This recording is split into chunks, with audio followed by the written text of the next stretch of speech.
ዛሬ ከአድቬንቲስት ከወጣሁባቸው ምክንያቶች ውስጥ አንደኛውን ነግራችኋለሁ። በዘመናት ምኞት ወይም ደግሞ The Desire of Age ገጽ 753 በእንግሊዘኛው እትም ፔጁን ታገኙታላችሁ። በአማርኛውም እንደዚሁ ይገኛል። ኦሪጂናሉን ማንሳት ፈልጌ ነው። እንዲህ ይላል: ሰይጣን በከባድ ፈተናዎቹ የኢየሱስን ልብ አስጨነቀው። አዳኙ ከመቃብሩ በር አሻግሮ ማየት ተሳነው። እርሱ ከመቃብር በድል አድራጊነት እንደሚነሳ ተስፋ ማድረግ ወይም የከፈለው መስዋዕትነት በአብ ዘንድ ተቀባይነት እንደሚያገኝ ለመናገር ተሳነው። ኃጢአት በእግዚአብሔር ፊት እጅግ አጸያፊ ስለነበር እርሱና አባቱ ለዘላለም ተለያይተው የሚቀሩ መሰለው ይላል። በጣም ነው የደነገጥኩት። ይህንን በደንብ ሳስተውል ዘገነነኝ ሁላ። ኢየሱስ ክርስቶስ እንደዚህ ነበረ? እምነት አልባ ነበረ? ምንም እንኳ በደዌ በምንም በቃ ቢደቅም ለኛ የሆነው ሁሉ ቢሆንልንም እንደዚህ ነበረ? እምነተ ቢስ ነበረ? ተሳነው የሚባል ነገር ተጽፎልናል። እኔ ግን ከመጽሐፍ ቅዱስ ለምሳሌ በኦልድ ቴስተመንት ላይ ኢሳይያስ 53 ቁጥር 10 እስከ 11 ላይ እንደምታዩት እግዚአብሔርም በደዌ ያደቀው ዘንድ ፈቀደ፣ ነፍሱን ስለ ኃጢአት መስዋዕት ካደረገ በኋላ ዘሩን ያያል፣ እድሜውም ይረዝማል፣ የእግዚአብሔርን ፈቃድ በእጁ ይከናወናል። ከነፍሱ ድካም ብርሃን ያያል፣ ደስም ይለዋል። ጻድቅ ባሪያዬም በእውቀቱ ብዙ ሰዎችን ያጸድቃል፣ ኃጢአታቸውን ይሸከማል ይላል። ቃሉ እኮ ነው የሚለው።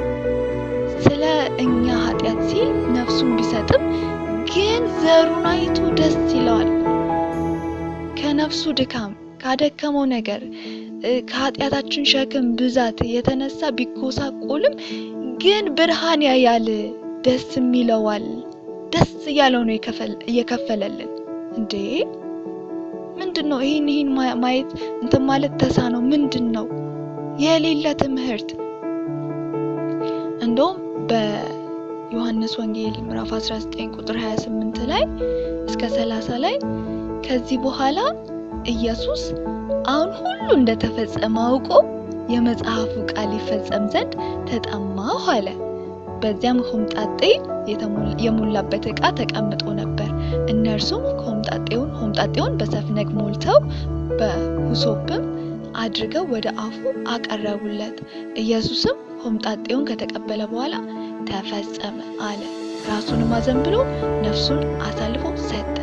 ይህን የተጻፈልን የእምነት ጀግና እስከ መጨረሻው ድረስ የጸና በፊቱ ስላለው ደስታ እኛን ስለማትረፍ ስለማዳን ዘሩ የሆንን እኛን እንደምንበቅል እንደምናብብ ከእርሱ የተነሳ የእግዚአብሔር ልጆች እንደምንሆን ስላየ በፊቱ ያለውን ደስታ ስለተመለከተ መናቅን ውርደትን እንደምንም ነገር ነው የቆጠረው። መጽሐፉ የሚለው ይሄንን ነው። ታግሶ ይላል እና እርሱን አስቦ ነው እንደውም የተባልነው።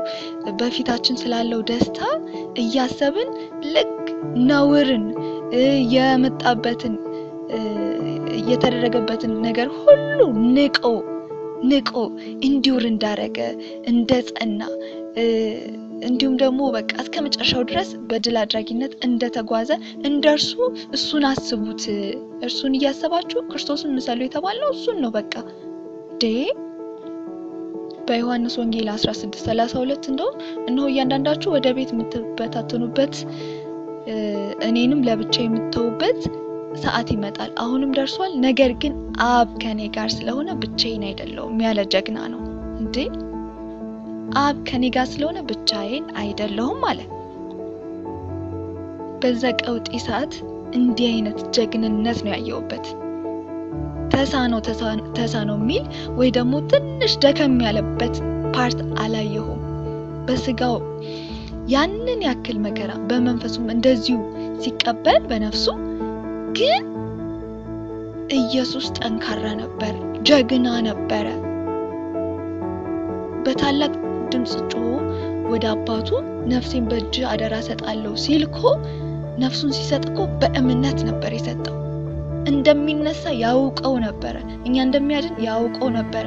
ከአባቱ ጋር ለዘላለም እንደማይለያይ ያውቀው ነበር። ምንም እንኳን ኃጢአት የሌለበት ኃጢአት የማያውቀውን ስለኛ ኃጢአት ቢያደርገው እንደ ኃጢአት ቢቀጣው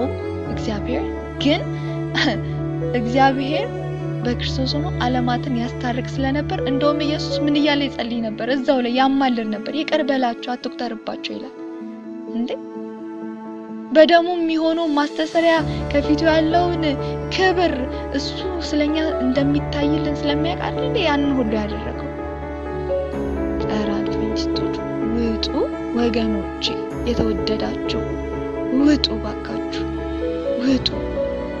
ኤለን ይሄን ሁሉ የክርስቶስንም ፕሪ-እርዝ ሂስትሪም አፍተር ደግሞ ሚሌኒያ እንደዚህ ሁሉንም አይቻለሁ ብላ በራይ ሆክስ ስታደርግ ስታጭበረብር እሺ ትላላችሁ?